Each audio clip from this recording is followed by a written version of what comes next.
الرحمن الرحیم۔ السلام علیکم ناظرین، یہ واقعہ ضلع امرتسر کے ایک دور افتادہ گاؤں سے تعلق رکھتا ہے۔ یہاں ایک قوم آباد ہے۔ دریائے راوی کے کنارے جگہ جگہ ان کی بستیاں ہیں جنہیں دیرہ کہتے ہیں۔ زراعت ان کا پیشہ ہے۔ جہالت کا ان کے ہاں دور دورہ ہے۔ لڑائی جھگڑا روز کا معمول اور چوری چکاری دل پسند مشغلہ۔ برسات میں جب دریا کی طوفانی لہریں کناروں سے ٹکرا کر دور دور تک پھیل جاتی ہیں اور بہت سا رقبہ زیر آب آ جاتا ہے تو اکثر ڈیرے نقل مکانی پر مجبور ہو جاتے ہیں۔ اسی موسم کی ایک سہانی صبح کا ذکر ہے۔ ایک ڈیرے نے ہمارے گاؤں کے بڑے برگد کے نیچے پناہ لی۔ اس قافلے میں پھولا سنگھ نامی ایک بوڑھا بھی تھا جس سے والد صاحب کے اچھے مراسم تھے۔ وہ اس کا حال پوچھنے کے لیے چلے تو میں بھی ساتھ ہو لیا۔ پھولا سنگھ 6 فٹ اونچا بڑے ڈیل ڈول کا انسان تھا۔ بڑھاپے میں بھی باروب نظر آتا تھا۔ والد صاحب نے اس کی خیریت دریافت کی۔ ہم ایک چارپائی پر بیٹھ گئے۔ ادھر ادھر کی باتیں ہونے لگیں۔ والد صاحب نے پھولا سنگھ سے کہا، اپنی زندگی کا ایسا واقعہ سناؤ جو تمہارے لیے ناقابل فراموش ہو۔ ناظرین، مزید کہانی سے پہلے آپ سے ایک چھوٹی سی گزارش ہے کہ اگر آپ نے ہمارا چینل ابھی تک سبسکرائب نہیں کیا تو اسے سبسکرائب کر لیں اور بیل کے آئیکن پر بھی کلک کریں تاکہ ہماری آنے والی تمام ویڈیوز آپ کو بآسانی مل سکیں۔ پھولا سنگھ نے بات ٹالنے کی کوشش کی لیکن والد صاحب کے اصرار پر یوں گویا ہوا، چودھری صاحب، میری زندگی پاپ کی زندگی ہے۔ میں نے بے شمار شریف انسانوں کی عمر بھر کی پونجی لوٹ لی۔ 1000 آرزوؤں اور تمناؤں سے بنائے ہوئے جہیز پر ہاتھ صاف کر کے کئی خاندانوں کو غم کے اندھیروں میں ڈھکیل دیا۔ بوڑھے اور بے کس انسانوں کی رقم سے اپنی زندگی کا چراغ جلایا۔ یہ داستان بڑی دل گداز ہے۔ اب اس کا ذکر کرتے ہوئے شرم محسوس ہوتی ہے۔ میں آج ایسا واقعہ سناؤں گا جس نے میری زندگی کا رخ بدل دیا۔ میں نے خدا کی طاقت کو محسوس کیا اور گناہ کی زندگی سے توبہ کر لی۔ پھولا سنگھ نے لسی کا ایک گلاس پیا اور اپنی داستان جاری رکھی۔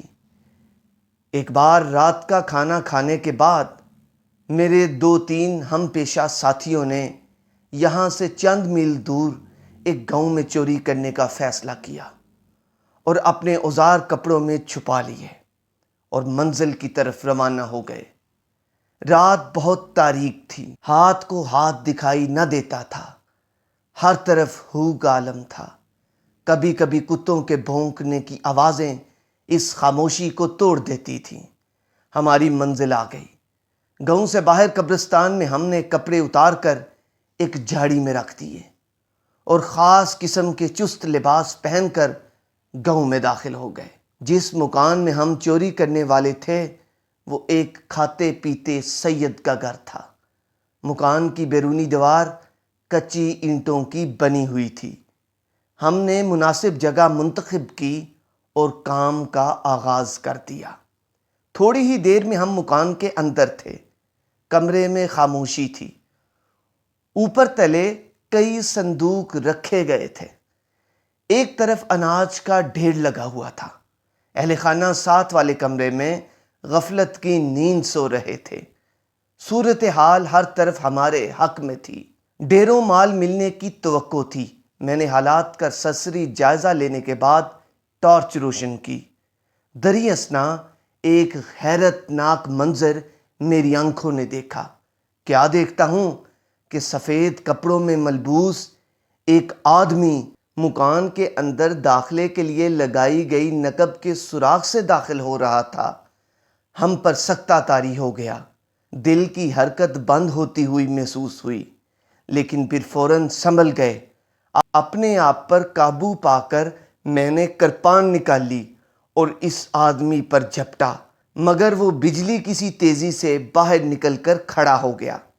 ہم اور بھی بدحواس ہو گئے لیکن وقت ضائع کیے بغیر کرپانے لہراتے سوراخ سے باہر نکلے۔ اس شخص نے آگے آگے بھاگنا شروع کر دیا۔ قبرستان میں جا کر وہ یوں غائب ہو گیا جیسے کچھ تھا ہی نہیں۔ میں نے بڑے بڑے خطروں کا مقابلہ کیا تھا، لیکن آج میرا حوصلہ پست ہو رہا تھا۔ ہم پھر اسی مکان کی طرف لوٹے۔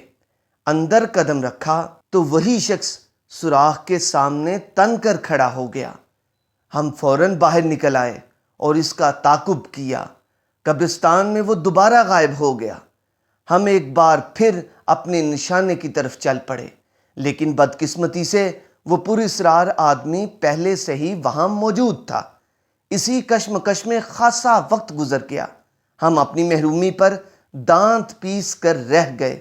ناکامی اور بھاگ دوڑ کی وجہ سے جسم چور چور ہو رہا تھا۔ ہم واپس پھر اسی جگہ آئے جہاں پر ہمارا لباس پڑا تھا۔ ہم نے وہاں آ کر لباس بدلا اور گھر کی طرف روانہ ہوئے۔ ہم بار بار مڑ کر پیچھے کی جانب دیکھتے رہے کہ کیا وہی روح ہمارا پیچھا تو نہیں کر رہی۔ میرے ذہن پر اس واقعے نے ایسا گہرا اثر چھوڑا کہ میں نے اس دھندے سے ہمیشہ کے لیے توبہ کر لی اور آج تک اس توبہ پر قائم ہوں۔ ناظرین، اگر آپ کو یہ کہانی پسند آئی ہو تو اسے شیئر کریں اور اپنے کمنٹ سے ضرور آگاہ کیجیے گا۔ اجازت دیجیے، اللہ حامی و ناصر۔